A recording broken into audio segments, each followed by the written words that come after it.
Je suis Françoise Galland, j'ai 58 ans et je suis cofondatrice et directrice de l'association Sparadrap. Votre parcours en une phrase. Alors, il était un peu incertain au début, j'ai fait beaucoup de petits travaux, j'ai fait une formation de travailleur social, j'ai eu 3 enfants et puis après c'est devenu beaucoup plus limpide depuis 25 ans, depuis la création de l'association. Au début j'étais juste bénévole et après je suis devenue très vite directrice salariée. 3 adjectifs pour vous définir en tant que femme de la santé. Alors, je suis curieuse, consensuelle et pragmatique. Votre projet en quelques mots. Le projet de l'association, c'est de faciliter la rencontre entre les blouses blanches et les familles. Et c'est de faire en sorte qu'on explique aux enfants qu'est-ce qu'on va leur faire quand ils doivent être examinés, soignés, hospitalisés, qu'on utilise tous les moyens pour soulager la douleur et qu'ils aient leurs proches à côté d'eux dans ces moments parfois difficiles où ils sont très vulnérables. Comment avez-vous eu l'idée de votre projet ? Alors c'est dans les années 80, une rencontre avec 2 médecins anesthésistes qui travaillaient à l'hôpital Trousseau en ORL et qui faisaient beaucoup de choses pour mieux accueillir les enfants, les informer, soulager la douleur. Et j'ai réalisé à ce moment-là qu'en tant que maman, si j'étais confrontée à l'hôpital, je serais vraiment complètement perdue et qu'il y avait des choses à faire. Pourquoi vous pour le mener ?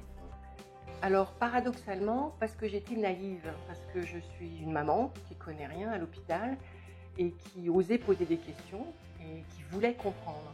Et qui donc a travaillé avec des professionnels en disant « j'aimerais bien que vous me décodiez les choses pour comprendre et maîtriser la situation et pour que les enfants comprennent. » Que vous apporte personnellement ce projet ?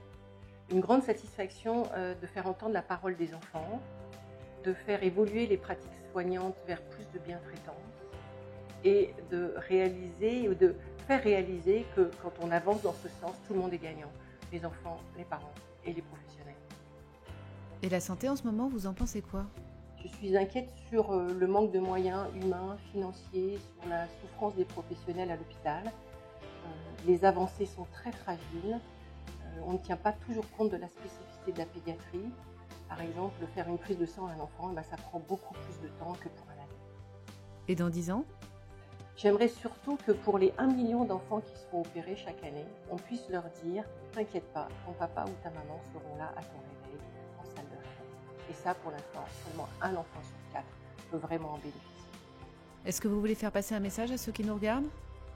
Oui, de consulter sans modération le site internet de Sparadrap, parce qu'ils y trouveront une mine d'informations adaptées, pratiques et que ça peut aider beaucoup de monde. À quelqu'un en particulier ? Aux familles, de bien préparer un soin et un examen d'un enfant, parce que si ça se passe mal la première fois, c'est très difficile de rétablir la confiance. Et aux professionnels, de se souvenir que eux, c'est leur quotidien, mais que c'est exceptionnel pour les familles, qu'il faut donc bien les informer, parce que quand on a moins peur, on a moins mal. Si vous voulez voir quelqu'un répondre à ces questions, ce serait qui ? Bénédicte Lombard, elle est cadre de santé, philosophe. Elle s'est beaucoup investie sur le soulagement de la douleur des enfants, sur l'éthique des soins et en particulier sur la contention lors des soins des enfants. Et pour le futur, qu'est-ce qu'on peut vous souhaiter ? Ce serait de ne plus exister, parce que nous aurions bien travaillé. Et le nom de votre projet ? L'association Sparadrap.